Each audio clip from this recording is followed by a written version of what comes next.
warahmatullahi wabarakatuh, ibu dan teman-teman semua. Kami dari kelompok 4 yang beranggotakan saya sendiri, Ovi Novita Wahyuni, dengan NIM 1916040013, Novita Sri Anggraini dengan NIM 1916040011, dan Muhammad Safli dengan NIM 1916040015. Baiklah, pada pertemuan kali ini kami akan menjelaskan tentang perkembangan akuntansi di Indonesia, yang mana poin pertama akan saya jelaskan sendiri.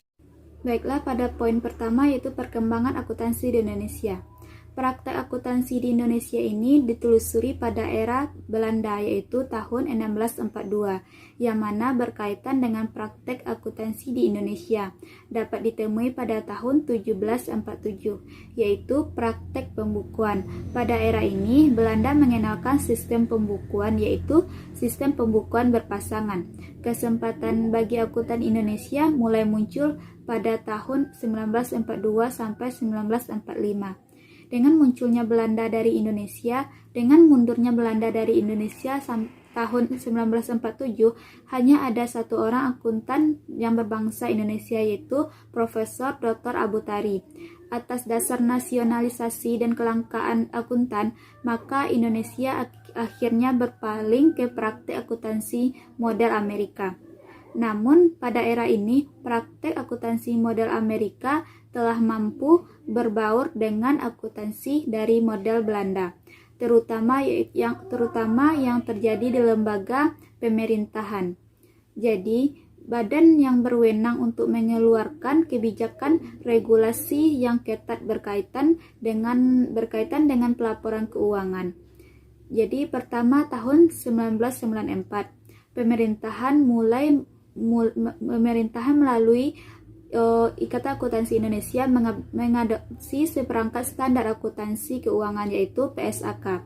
Kedua, pemerintahan bekerja sama dengan Bank Dunia melaksanakan proyek pengembangan akuntansi yang ditujukan untuk mengembangkan regulasi akuntansi dan melatih profesi akuntansi. Yang ketiga, tahun 1995, pemerintahan membuat berbagai aturan berkaitan dengan akuntansi dalam Undang-Undang Perseroan Terbatas. Selanjutnya, keempat, tahun 1995, pemerintah memasukkan aspek akuntansi dan pelaporan keuangan ke dalam Undang-Undang Pasar Modal. Selanjutnya yaitu secara yuridis, kerangka regulasi di Indonesia merefleksi dua pendapat ataupun dua pengaruh. Yang pertama yaitu undang-undang masih didasarkan pada era kolonial Belanda.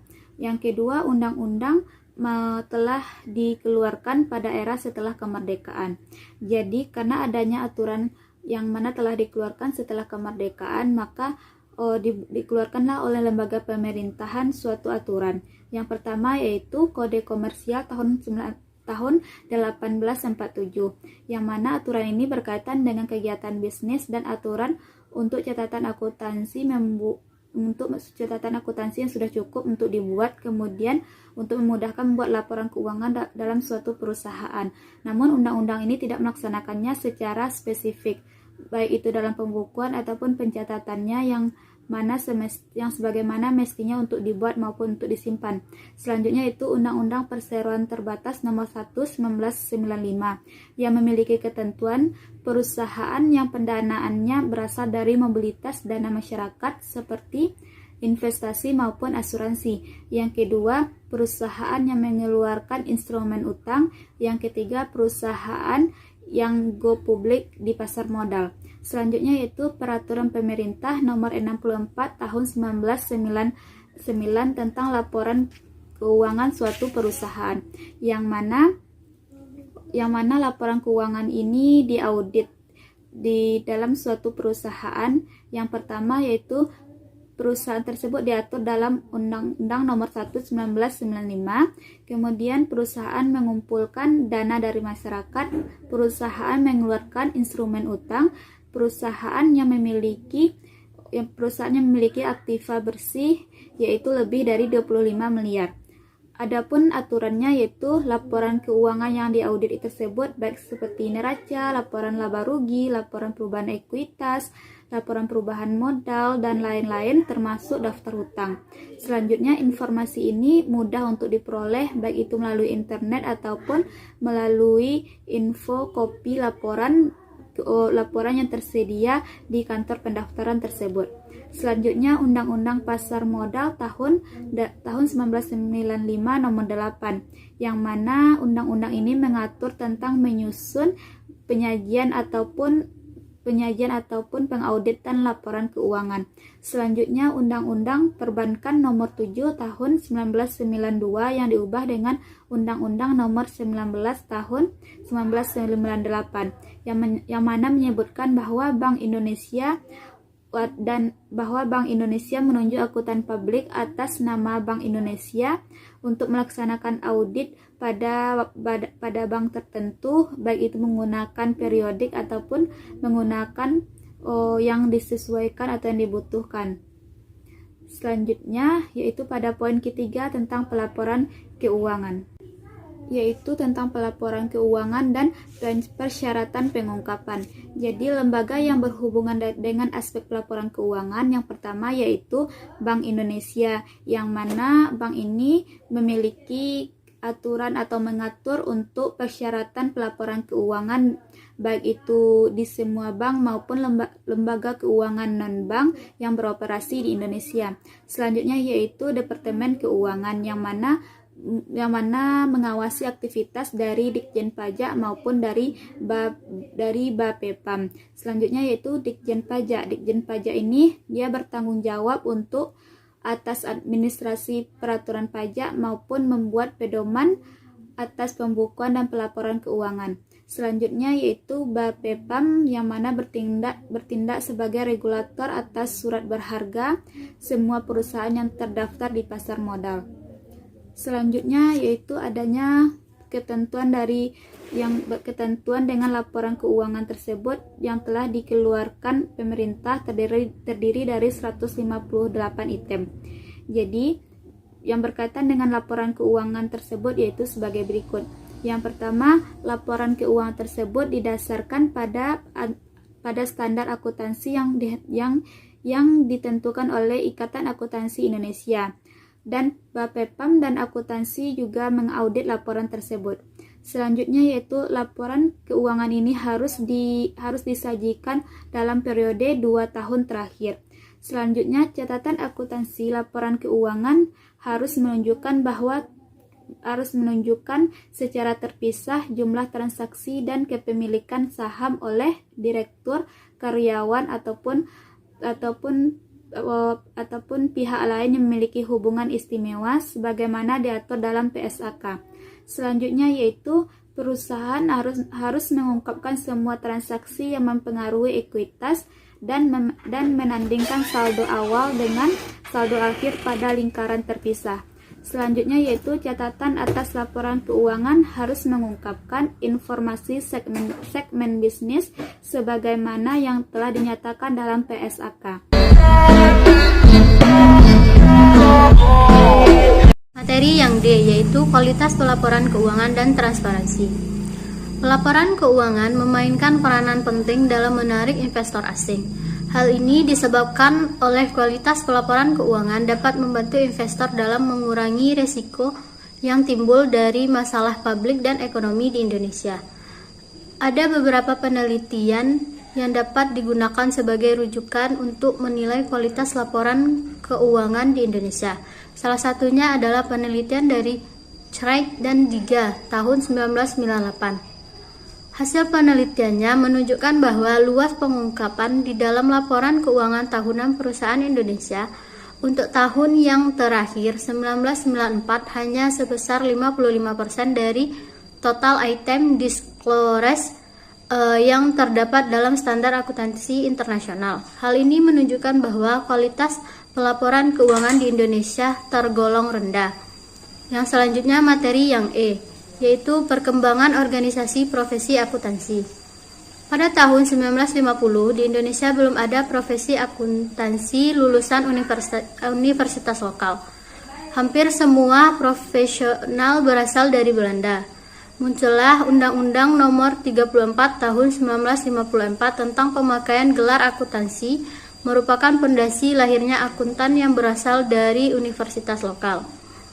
Profesi akuntansi mulai berkembang pada tahun 1967, yaitu setelah dikeluarkannya Undang-Undang Penetapan Modal Asing dan Undang-Undang Penetapan Modal Dalam Negeri pada tahun 1968.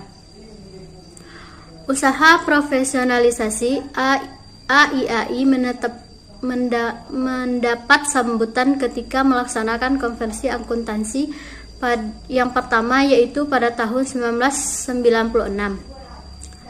Pada tahun 2021, Departemen Keuangan mengeluarkan draft akademik tentang Rencana Undang-Undang Akuntan Publik atau RUU AP yang membahas isu terkait dengan Undang-Undang Akuntan Publik yang baru. Dalam draft tersebut disebutkan bahwa tujuan dibentuknya Undang-Undang Akuntan Publik adalah yang pertama, yaitu melindungi kepercayaan publik yang diberikan kepada akuntan publik. Yang kedua, memberikan kerangka hukum lebih jelas bagi akuntan publik. Yang ketiga, mendukung pembangunan ekonomi nasional dan menyiapkan akuntan dalam menyongsong era liberalisasi jasa akuntan publik. Yang F yaitu Standar Akuntansi IAI atau Ikatan Akuntansi Indonesia. Didirikan pada tahun 1957, telah menyelenggarakan kongres sebanyak 8 kali. Sebagai pemegang kedaulatan tertinggi, kongres memiliki wewenang sebagai berikut. Yang pertama, menetapkan anggaran dasar, pedoman pokok, garis besar haluan, dan program kerja IAI. Yang kedua yaitu memberikan penilaian atas setuju atau tidaknya pertanggungjawaban pengurus pusat, Dewan Pertimbangan Profesi, dan Dewan Penasehat tentang amanat yang diberikan. Yang ketiga, memilih dan mengangkat ketua umum, pengurus pusat, mengangkat seluruh anggota Dewan Pertimbangan Profesi dan Dewan Penasehat. Yang keempat, menetapkan auditor independen keuangan pengurusan periode berikutnya. IAI memiliki 4 kompartemen, yaitu yang pertama, kompartemen akuntan akademisi, yang kedua, kompartemen akuntan manajemen, yang ketiga, kompartemen akuntan publik, yang keempat, kompartemen akuntansi sektor publik. Standar akuntansi di Indonesia. Evaluasi standar akuntansi keuangan Indonesia. Tahun 1973, IAI membentuk ad hoc untuk mengembangkan prinsip akuntansi di Indonesia. Komite ini menjalankan tugasnya dengan mengadopsi prinsip akuntansi Amerika yang dikembangkan tahun 1965.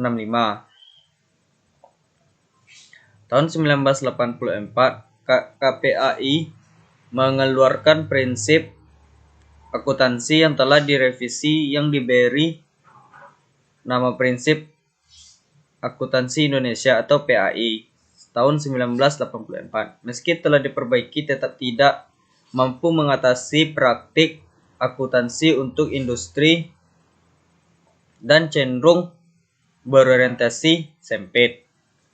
Pada waktu yang bersamaan, IAI juga mengadopsi standar akuntansi internasional atau IAS yang diberi nama PSAK. B. Dewan Standar Akuntansi Keuangan atau PSAK.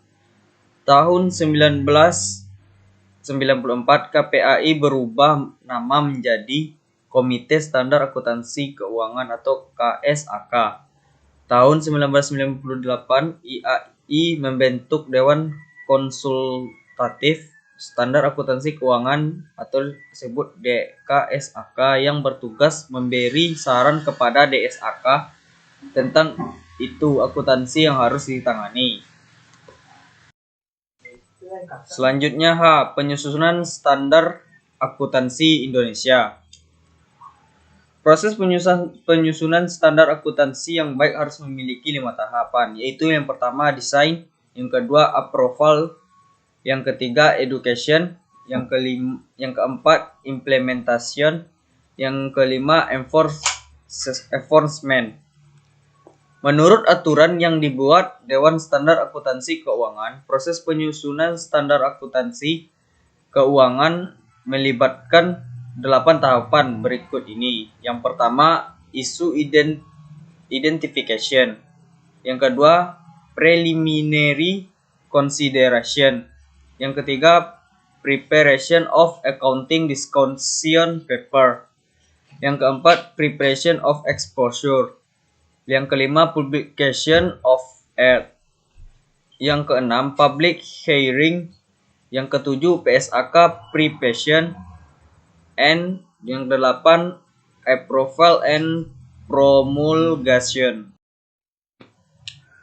Selanjutnya, adopsi internasional financial reporting standard atau disebut IFRS. Pada ulang tahun IAI ke-51 tanggal 23 Desember 2008 mendeklarasikan rencana Indonesia untuk konvergen terhadap International Financial Reporting Standard atau IFRS dalam pengaturan standar akuntansi keuangan. Pengaturan perlakuan akuntansi atau konvergen dengan IFRS akan diterapkan untuk penyusunan laporan keuangan entitas yang dimulai tanggal 1 Januari 2012. IFRS dijadikan sebagai referensi utama pengembangan standar akuntansi di Indonesia karena IFRS merupakan standar yang sangat kokoh. Penyusunannya didukung oleh para ahli dan dewan konsultatif internasional dari seluruh penjuru dunia. Dengan telah dideklarasikan program konferensi terhadap IFRS, maka tahun 2012 seluruh standar yang dikeluarkan oleh Dewan Standar Akuntansi Keuangan IAI akan mengacu pada IFRS dan diterapkan oleh entitas.